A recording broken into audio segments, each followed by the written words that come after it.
Bismillahirrahmanirrahim. Zikrullah teman-teman. Makanya saya sering ingatkan masalah ini untuk diri saya terutama. Yang pertama baru teman-teman sekalian. Jangan pernah diam mulutnya. Kita diam hanya kalau mau mengucapkan dosa. Kalau enggak yang lain zikrullah. Syekh bin Baz rahimahullah, saya dapat informasi begitu. Beliau kalau lagi terima telepon salah satu jemaah yang sedang bertanya hukum, sambil dia dengarkan permasalahannya, sambil lisannya berzikir. Dengar keluhan orang, sambil dia subhanallah, alhamdulillah, wa la ilaha illallah, Allah akbar. Murid-murid di sebelah dengar apa yang dia ucapkan, tapi kecil. Orang yang mungkin yang terima telepon, yang lagi bicara tidak dengar gitu. Tapi dia lagi berzikir. Nanti kalau dia mau jawab, baru dia berhenti zikir. Saya ingat dulu guru saya masih SMA, namanya Syekh Abdullah rahimahullah, beliau luar biasa gitu ngajaran kami ilmu-ilmu agama ini. Saya waktu itu masih SMA ingat betul waktu menjelaskan masalah hadis Bismillahilladzi la yadurru ma'asmihi syai'un fil ardi wala fis sama'i huwas samiul alim. Dengan nama Allah lah yang tidak ada apapun yang bisa membahayakannya di langit dan di bumi, dan dia maha mendengar dan maha mengetahui.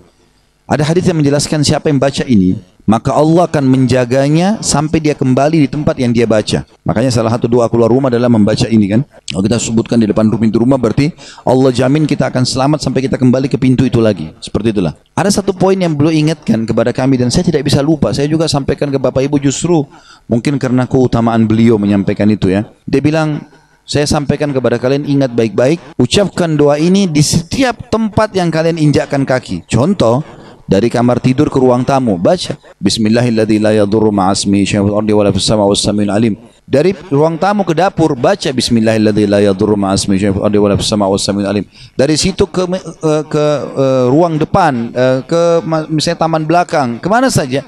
Jadi kita seperti dalam satu rumah itu selalu ada jaminan kembali lagi situ, kembali lagi situ, kembali lagi, kecuali ajalnya datang. Seorang ulama mengatakan dalam doa ini, dalam zikir ini, kalau saya selama 40 tahun setiap pergi rekreasi piknik sama murid-murid dan keluarganya, berkemah, nanti beliau isi taklim di sana misalnya. Selama 40 tahun belum pernah saya disengat oleh kalajengking. Padahal ini daerah padang pasir terkenal dengan banyak kalajengking. Tapi setelah 40 tahun saya lupa baca doa ini, sekali saja kaki saya disengat oleh kalajengking. Kuasa Allah SWT. Jadi kenapa nggak dibaca? Ini zikir di antara zikir yang sangat dianjurkan gitu kan? Ya. Nanti insya Allah di penutupan hadis kita akan sebutkan beberapa jenis zikir yang memiliki keutamaan yang sangat luar biasa. Keutamaan zikirnya dan juga orang-orang saleh ya. Saya tadi sudah janjikan saya akan sebutkan di penutupan bahasan beberapa jenis zikir. Tentu banyak sekali ya, tapi yang paling dasar yang sering disebutkan adalah zikir yang dibaca habis salat, yang subhanallah, alhamdulillah, Allah akbar ya. Kata para ulama, ini adalah kalimat yang sangat dicintai oleh Allah Subhanahu wa taala, karena subhanallah mensucikan Allah. Alhamdulillah memuji Allah, Allahu Akbar membesarkan Allah. Maka Allah sangat cinta dengan kalimat-kalimat ini. Sampai kata Nabi SAW, saya mengucapkan satu kali saja subhanallah, walhamdulillah, wala ilaha illallah, wallahu akbar, digabungkan semuanya, maka lebih saya cintai daripada terbitnya matahari untukku. Maksudnya terbit matahari.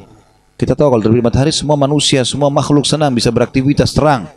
Maka satu kali ucapannya lebih baik daripada matahari terbit. Makanya dijadikan zikir. Subhanallah dijadikan zikir 33 habis sholat. Alhamdulillah, Allah Akbar gitu kan. Yang kata Nabi SAW, siapa yang baca habis sholat Subhanallah 33, Allah, Alhamdulillah 33, Allah Akbar 33, semua 33, dan dia genapkan 100-nya la ilaha illallah wahdahu la syarika lah, lahul mulku wa lahul hamdu wa huwa ala kulli syai'in qadir.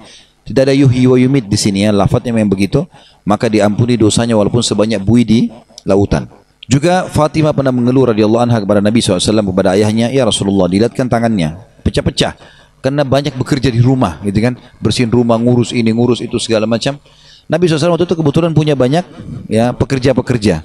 Kata Nabi SAW, kata dia, ya Rasulullah, berikanlah kepadaku ini satu kah, dua orang yang bisa membantu. Nabi SAW bukan tidak ingin memberi, karena beliau sendiri di rumahnya pakai membantu gitu kan. Tapi Rasulullah SAW ingin menyampaikan hal yang lebih besar kepada Fatimah. Kata Ali bin Abi Thalib dalam sebuah riwayat sahih, maka Rasulullah SAW datang kepada kami di malam hari di musim dingin. Jadi waktu itu rupanya musim dingin. Fatimah paginya minta pembantu, malam harinya Rasulullah SAW datang kepada kami, sementara aku dengan Fatimah di ranjang. Dan Rasulullah SAW naik ke ranjang itu sampai kami rasakan dingin kakinya.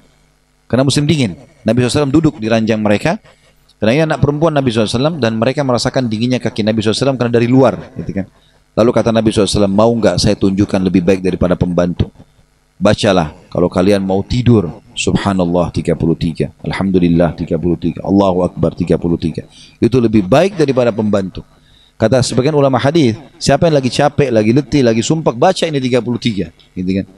maka Allah SWT akan gantikan semua capeknya, semua letihnya dengan kesenangan dan kegembiraan. Tentu ini sebagian riwayat, saya tidak bisa sebutkan semua. Kemudian kita pindah ke riwayat yang lain, ya. Kalimat zikir yang paling afdal ini mesti yang pertama tadi saya sebutkan adalah la ilaha illallah. Sebagaimana sabda Nabi SAW, afdalul zikir la ilaha illallah. Zikir yang paling afdal adalah la ilaha illallah. Ini tentu dianjurkan dibaca minimal kalau bisa dibaca sehari 100 kali pagi, 100 kali sore. Dan lebih baik lafadznya lengkap. La ilaha illallah wahdahu la syarikalah, lahul mulku wa lahul hamdu wa huwa ala kulli syai'in qadir. Ini juga sama, tidak ada yuhyi wa yumitnya, ya.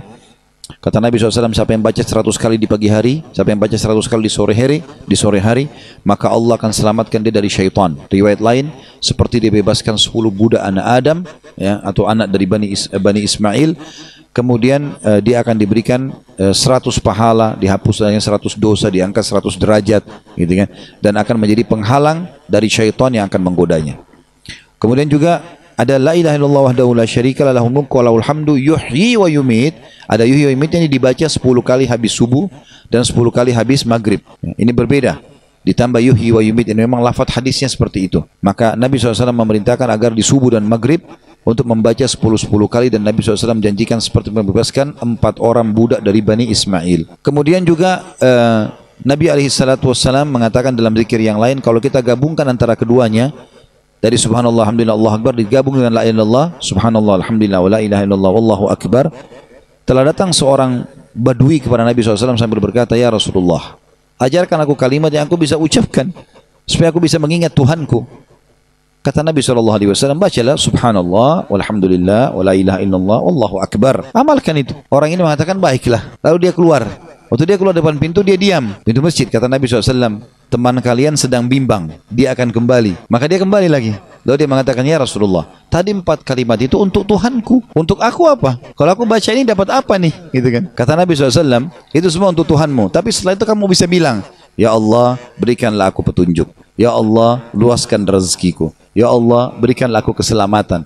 Maka kata Nabi SAW, engkau akan dapat semuanya. Jadi teman-teman keluar rumah, baca subhanallah, alhamdulillah, wa la ilaha illallah akbar.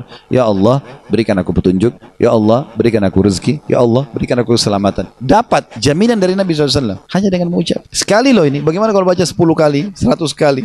Gitu kan? Maka itu luar biasa maknanya. Kemudian kita pindah ke zikir yang selanjutnya. Jadi kita sudah sebutkan la ilaha illallah 1, subhanallah, alhamdulillah, Allahu akbar, ini 2, kita gabungin saja. Kemudian yang ketiga, kalau kita gabungkan kedua zikir yang 1 dan 2, subhanallah, alhamdulillah, wa la ilaha illallah, Allahu akbar. Yang keempat adalah mengucapkan la haula wa la quwata illa billah. Nah, sebagaimana sabda Nabi SAW, la haula wa la quwata illa billah adalah harta atau perbendaharaannya surga. Maknanya, orang kalau ucapkan 1 kali, kata sebagian ulama hadis, 1 kali la haula wa la quwata illa billah, itu dia akan mendapatkan semua apa yang Allah janjikan di surga. Dari fasilitas apa saja, makanan, minuman, pakaian, pelayan segala macam. Dengan ucap sekali Allah kasih. Karena makna daripada la haula wa la quwata illa billah adalah perbendaharaannya surga. Maknanya dengan mengucapkan sekali dapat semua fasilitas tambahan di surga. Kalau dia sudah punya 1 pelayan jadi 2 pelayan. Dia punya makanan sekian porsi, dia akan dapat dobelnya dengan mengucapkan itu. Dan Umar bin Khattab adalah paling gemar kalau mengutus pasukan selalu mengingatkan, ingatlah, jangan kalian bermaksiat kepada Allah, bertakwalah. Karena perbedaan kalian dengan musuh kalian adalah di ketakwaan kalian. Kalau dihitung dari senjata, dihitung dari pasukan, pasti kalian akan kalah dari musuh. Tapi memang sudah begitu sifatnya jihad dari dulu, ya. Selalu pasukan kita lebih sedikit, senjata kita lebih sederhana, itu sudah umum. Kata Umar, yang membuat kalian menang justru karena ketaatan kalian dan kemaksiatan musuh kalian. Kalau kalian juga bermaksiat kepada Allah, maka pasti musuh kalian akan mengalahkan kalian karena mereka lebih banyak dari jumlah dan senjata. Kan gitu. Lalu kata Umar, perbanyaklah la haula wala quwata illa billah.